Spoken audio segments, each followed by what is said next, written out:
Jadi semua dari grup G30S ini di dalam curhat-curhat para tapol, antara tapolnya juga ini menteri-menteri kabinet Dwi Kora yang kemudian cerita pada saya, hanya satu yang masih hidup.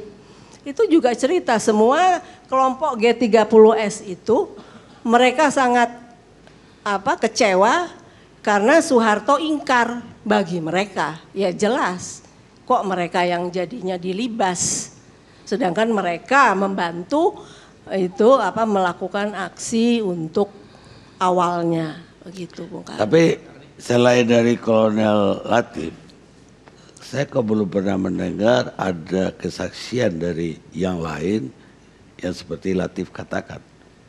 Maksudnya? Ya kan tidak hanya Latif yang terlibat G30S PKI. Letkol Untung. Ada Untung, ada juga Suparjo. Ya ada biro CCPKI, Politbiro. Nah, itu kita bisa baca ya bahwa CCPKI itu dengan biro khusus itu beda. Biro khusus itu di luar CCPKI. Biro khusus itu Sam dan Aidit, ketumnya PKI, CCPKI. Tetapi bermain memang ada suatu kesalahan, sedangkan seluruh CCPKI, pengurus pusat dan sampai di daerah sebetulnya tidak tahu menahu dan mereka tidak ada mengadakan pemberontakan bersenjata. Saya melihat bukunya Fadlizon tentang Kartosuwiryo ya.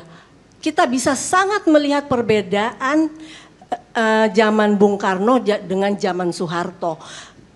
Kartosuwiryo betul-betul berontak bersenjata dan banyak yang tewas dari anak-anak perguruan Cikini, anak sekolahan tewas luka-luka karena aksi daripada DITII yang dipimpin oleh Kartosuwiryo. Tapi lihatlah ditangkap, diadili dengan baik, waktu eksekusi berjalan pun itu dihormati dengan baiknya.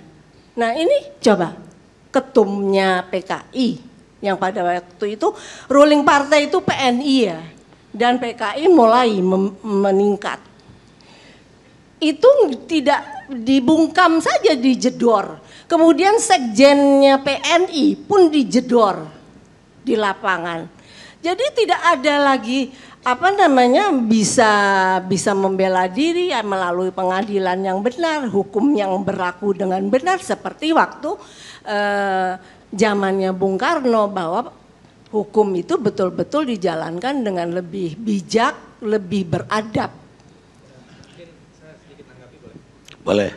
Ya, saya pernah wawancara juga dalam penelitian saya dengan Pak Harto ya. Saya tanyakan kepada Pak Harto, apakah benar waktu menjelang G30S itu ada pertemuan antara Kolonel Latif dengan Pak Harto?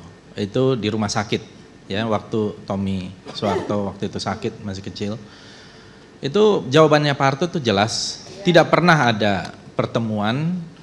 Malah Pak Harto mengatakan yang bertemu dengan Kolonel Latif itu adalah Bob Hasan.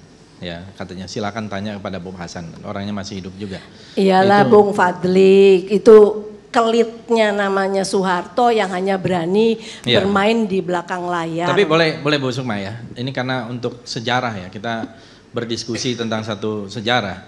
Menurut saya pada zaman itu pun ada satu tindakan-tindakan yang cukup represif, termasuk kepada partai yang waktu itu kalau PNI nomor 1, nomor 2-nya adalah Masyumi. Dan juga ada PSI. Masyumi dan PSI juga dibubarkan dengan begitu cepat tanpa satu proses melalui penetapan presiden tahun 1960 ya.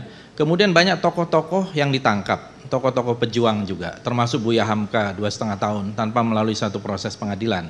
Mohtar Lubis ditangkap dan dipenjarakan sekitar 10 tahun pada waktu itu.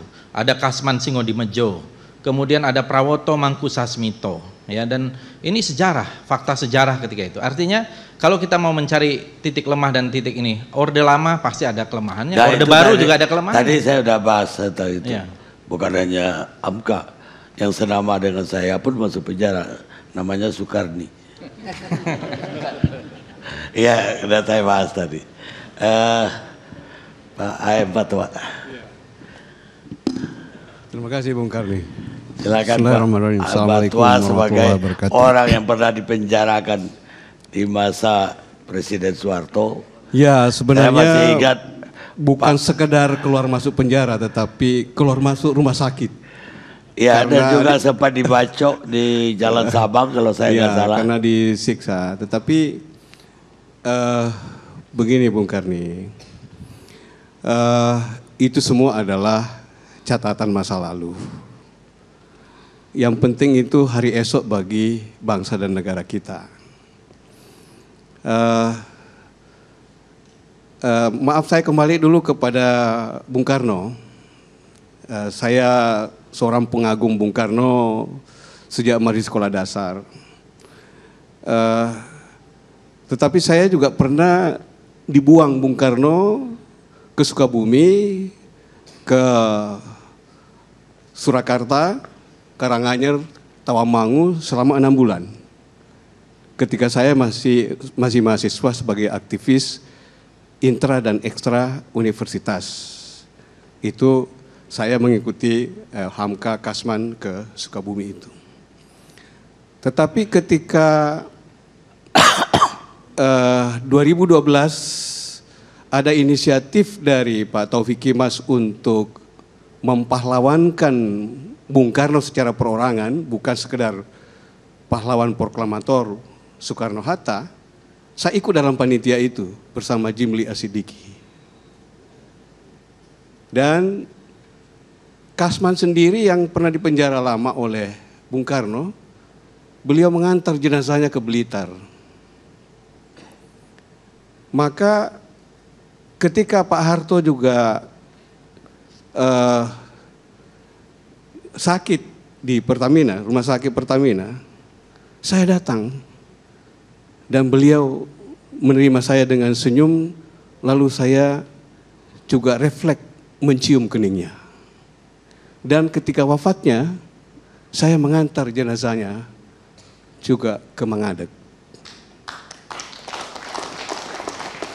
Jadi saya kira kalau cerita ini, saya setiap hari bergaul dengan Kolonel Latif, dengan CCPKI, mulai dari Syam Kamaruzamam, Pono, Bono, itu di penjara. Ketika sama-sama di penjara. Ketika sama-sama di penjara, ya. Jadi saya pernah di penjara di masa Orde Lama oleh BPI-nya Subandrio dan Kopkamtibnya di masa Orde Baru. Kopkamtibnya Soeharto di masa Orde Baru. Jadi alhamdulillah saya termasuk saksi sejarah menderita. Tetapi semuanya itu saya tidak dendam.